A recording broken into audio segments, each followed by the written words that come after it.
let me continue. Now, sinabi nyo kanina na wala namang requirement, na may alam sa confidential activities, walang training.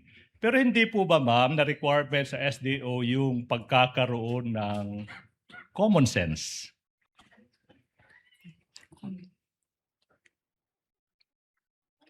Anong ibig sabihin, Your Honor? Oy, napakaklaro ng tanong ko. Ma'am, I will repeat the question. Sinabi nyo, wala namang requirement na may alam sa confidential activities, walang special training sa confidential activities. Pero hindi po ba, bilang SDO, at least naman lang ma'am, required na yung SDO na pinipili ng isang vice president, may common sense. May utak po ako, Your Honor. Yes, ma'am. Yes, ma'am. Now, kanina, sinabi din ng Defense Council na yung certification that you identified apat, may format naman. May format naman yung joint circular, hindi po ba? Opo, Your Honor. And then, sinabi ng Defense, hindi kayo allow to modify yung content ng format na iyan. Hindi po ba? Objection, Your Honor. I remember you saying that. What's the objection, Counsel? Your Honor, the question is misleading because the question is pertaining to the certification, the template of the certification, Your Honor. Exactly. If I may respond through the presiding officer. I exactly. remember that too. You mentioned it pertaining to the certification that it cannot be modified in any way. And you referred to Annex B, if I remember correctly. Yes, Your Honor. Witness may answer. Nawala ko daw. So sinabi kanina na since may format yung certification, hindi po pwedeng i-modify ng Office of the Vice President yung format na yan. Hindi po ba? Opo. Opo. Pero ma'am, hindi po ba required, at least naman lang ma'am, common sense naman lang, na kung sa tingin mo, hindi tama yung nakasulat sa certification, hindi mo pipirmahan. Common sense po ba yan, di ba?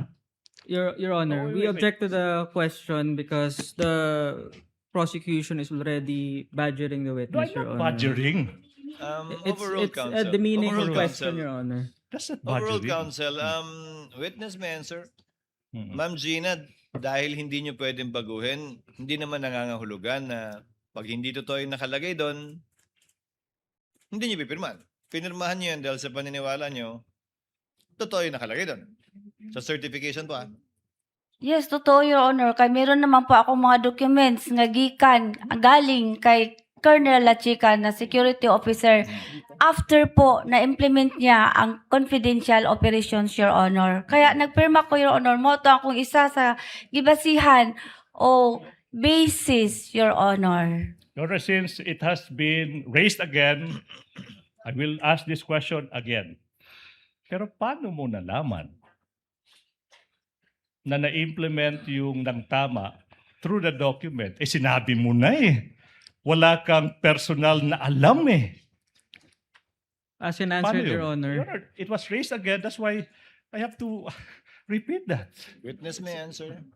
Continuing objection on these lines of questioning, The Your Honor. continuing objection of counsel with respect to this line of question is duly noted. Witness may answer. Yes, ma'am. Pakisagot po. Ay. Gipirmahan ko, I sign the certification, Your Honor, na tama po yun.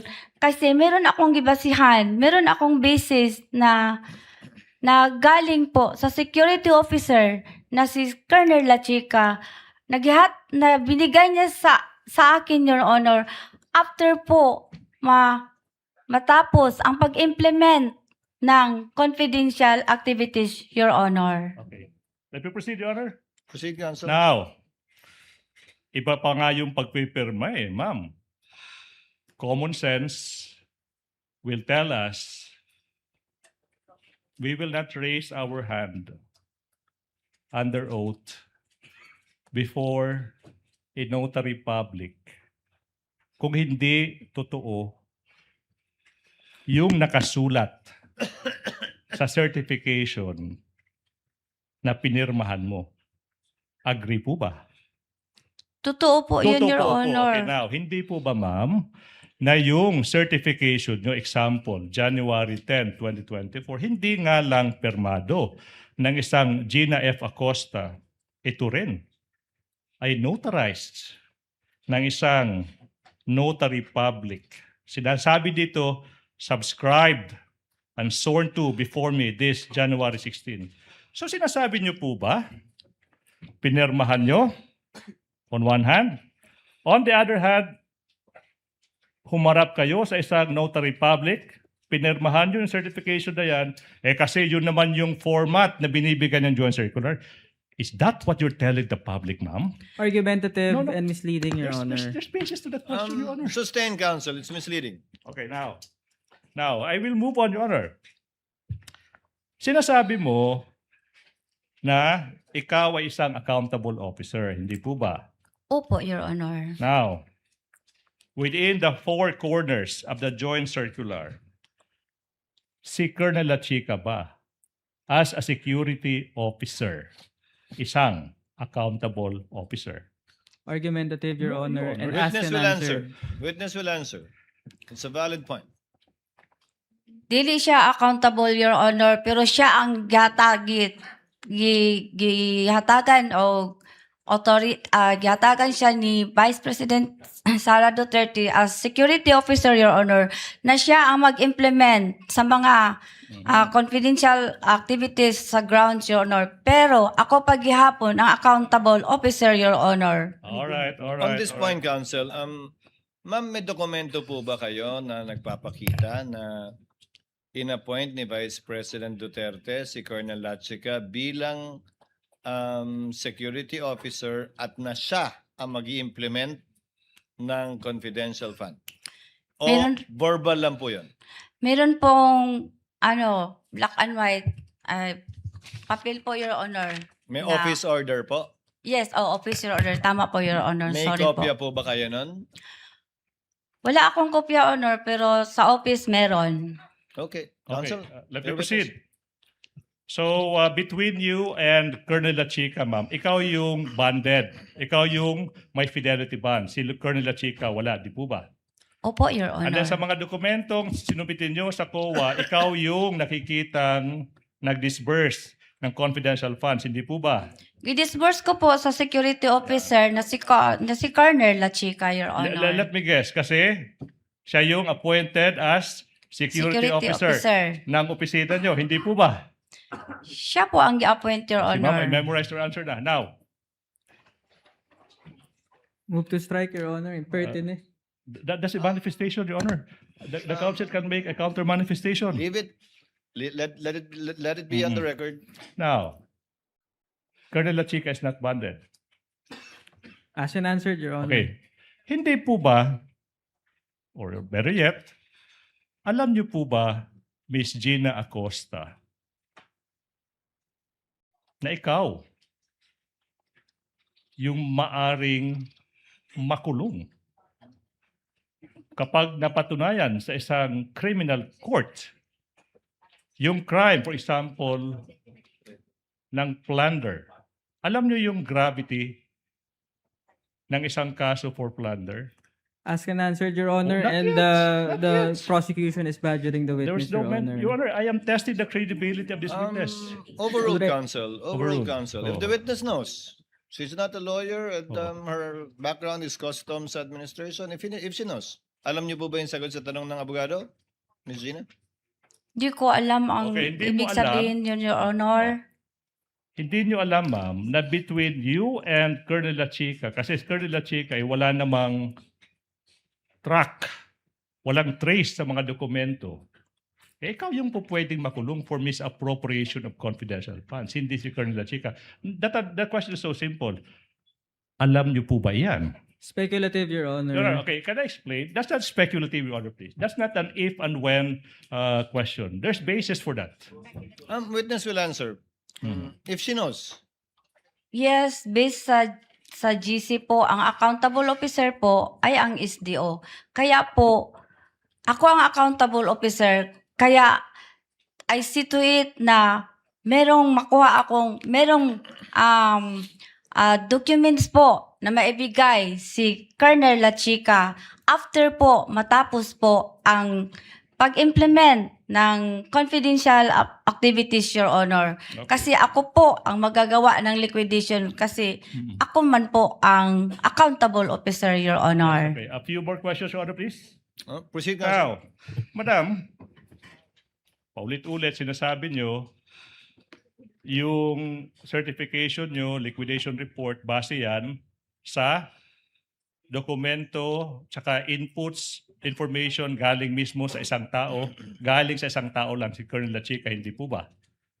Yes, yes. Now this is now the question now. Ma'am, alam niyo po ba yung nilalaman ng letter C ng 6.3 ng joint circular? Okay, do we have that? Please show that. While it is being shown, babasahin ko for the public to understand. Trabaho ng isang opisina, head of agency, no? To institute and maintain sound and effective internal control measures to discourage and prevent irregular, unnecessary, excessive, extravagant, and unconscionable expenditures, as well as promote prudence in the use of government resources. Trabaho po ng isang ahensya like the Office of the Vice President, Head of Agency, na magkaroon ng internal control upang mapigilan yung irregular, unnecessary, excessive, extravagant. Now, ito yung tanong now. Yung proseso nyo, binibigay mo kay Colonel La Chica yung 125 million pesos. Colonel La Chica yung nagsasabi ano yung activities. Nagsasubmit siya ng mga dokumento na inamin nyo, wala kayong personal knowledge. Hindi nyo alam kung totoo ba. Now, nagpapakita ba iyan ng rene-require na internal control sa loob ng Office of the Vice President? Yes or no? Argumentative, Your Honor. There's basis to the question, Your Honor. If that's your last question, Counsel, I'll allow it. But actually, it is argumentative. Another one, Your Honor. Another one. Proceed to your last question, Counsel. Now, eto now. Yung tinatanong sa'yo,